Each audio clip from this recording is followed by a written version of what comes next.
Shalom. I'm going to start off by giving all glory, praises, and honor to Yahweh, Bahashem, Yahushai, Bahashem Rakakadash. Double honors to the apostles and elders of Great Millstone, and salutations to the brothers that's teaching this truth and sincerity. And shalom to the hopeful elect, the 1/3, the sincere listeners. Today's lesson is going to be entitled A Perspective on Isaiah 4 and 1. And this video pretty much stems from a conversation I had with a brother. Alright, I just asked him what his thoughts were on Isaiah 4 and 1, and we just kind of chopped it up over it. And then he gave me his perspective, and then I gave him my perspective, and,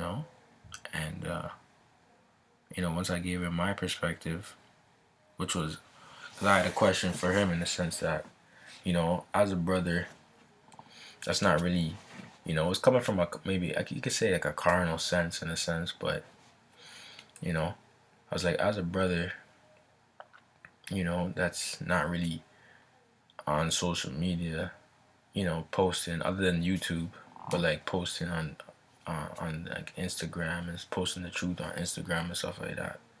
How would, I was like, how would women? I posed the question to him. I'm like, how would women know, to pull up on you or whatever?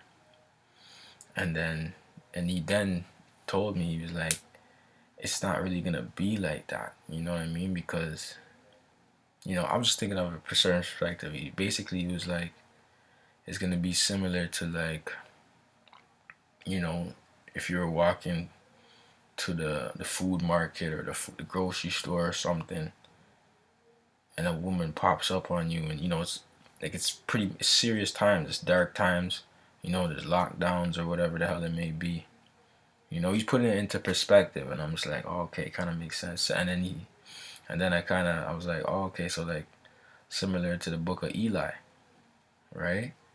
And I know brothers watch that movie, okay, and in that movie, Eli was on a mission, and he didn't even want to deal with any woman, to be honest. He had a mission to complete, but woman saw he had something about him, and the girl always wanted to follow him, man, for protection.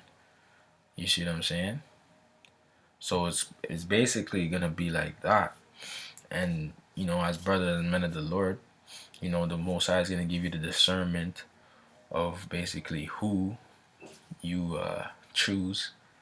That and it's also going to be whatever allotted amount that the Most High allots you to have, and also understanding that Isaiah 4 and 1 might not apply to every brother during the last days.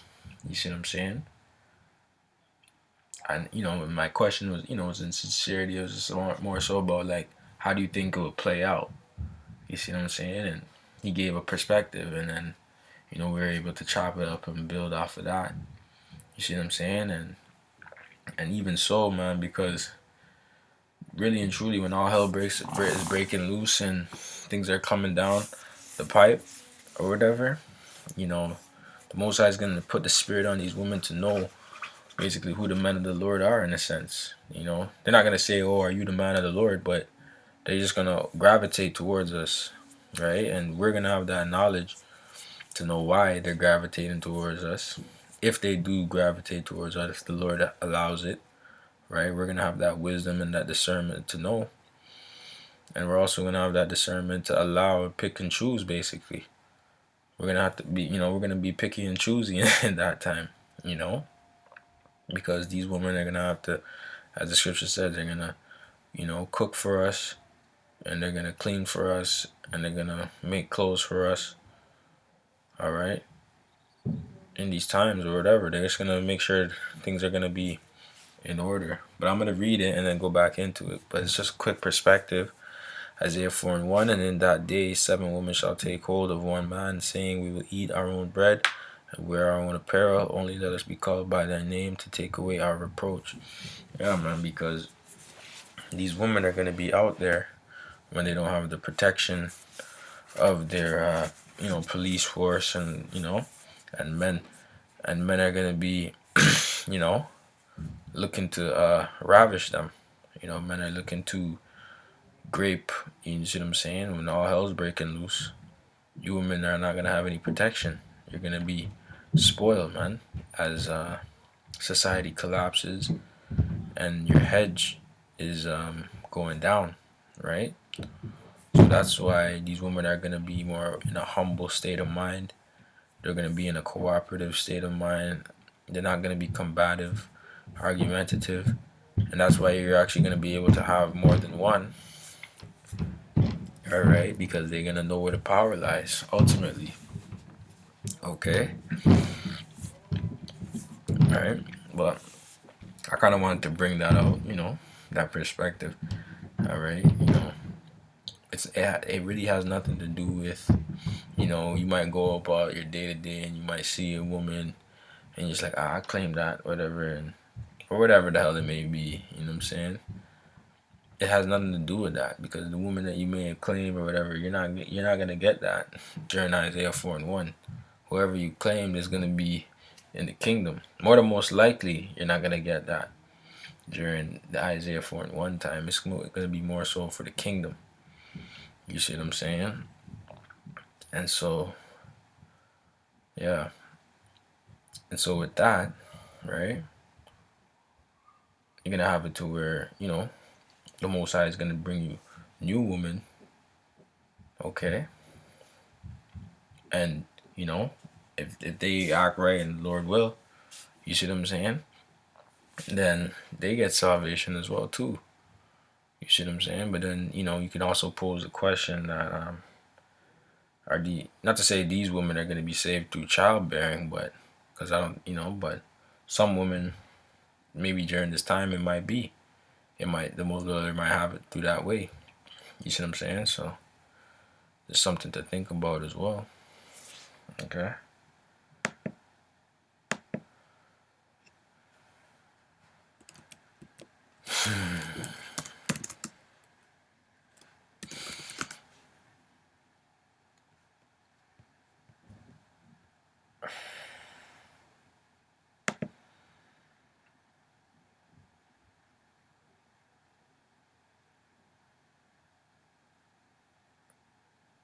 Isaiah 13:9 said, Behold, the day of the Lord cometh cruel, both with wrath and fierce anger, to lay the land desolate.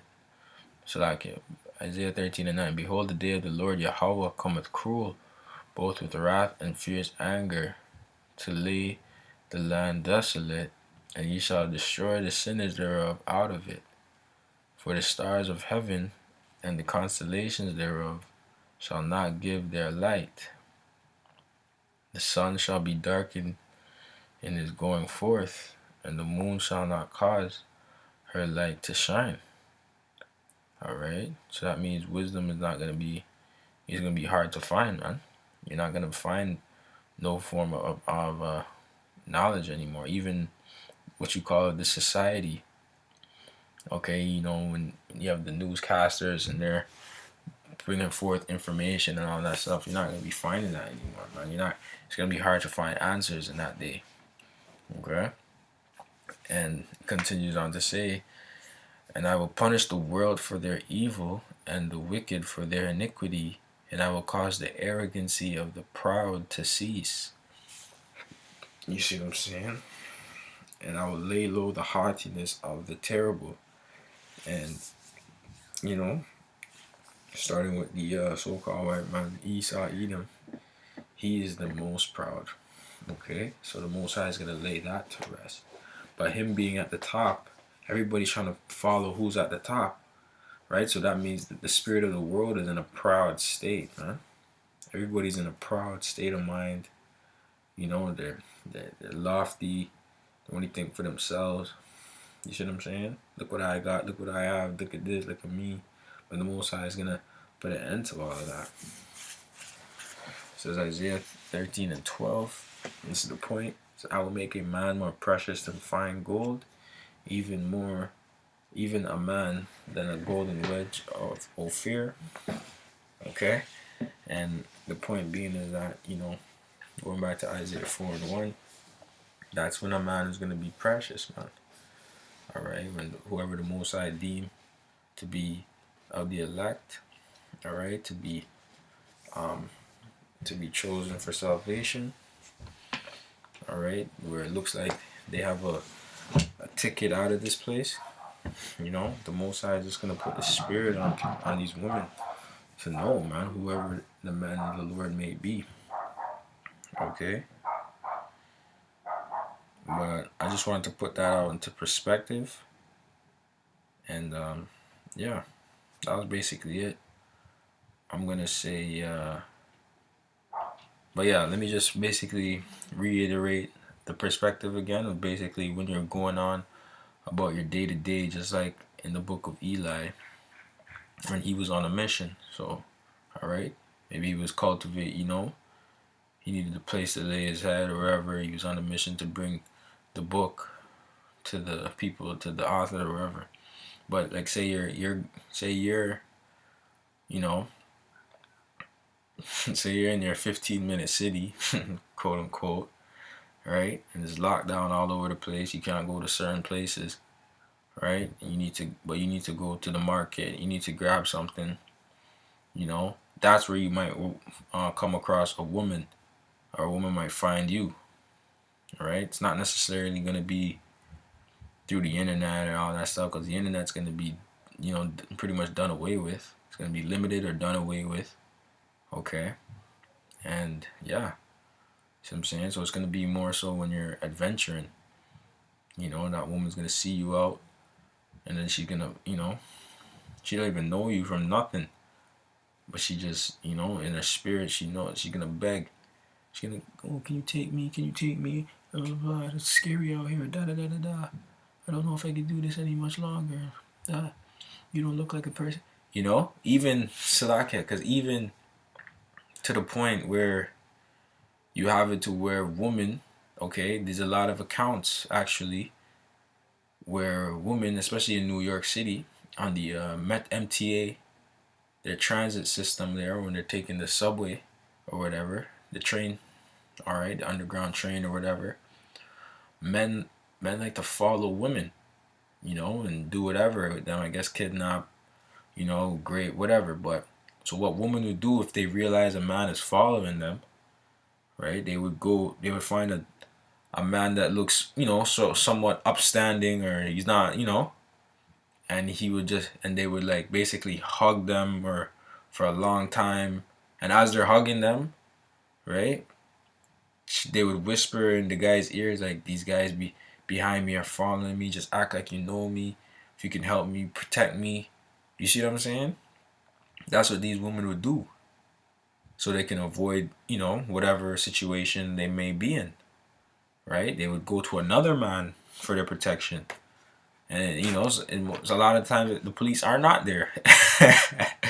You see what I'm saying? So these are the times that are to come, Most High is going to ramp things up and ramp these incidents and stuff like that, up.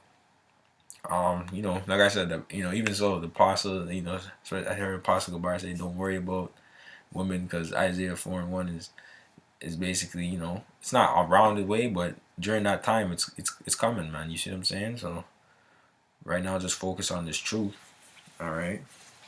But it's just perspective, and for brothers to, keep the faith as well, man, at the end of the day. But yeah, I'm going to end it off there, and I hope you're edified. I'm going to say shalom until the next one.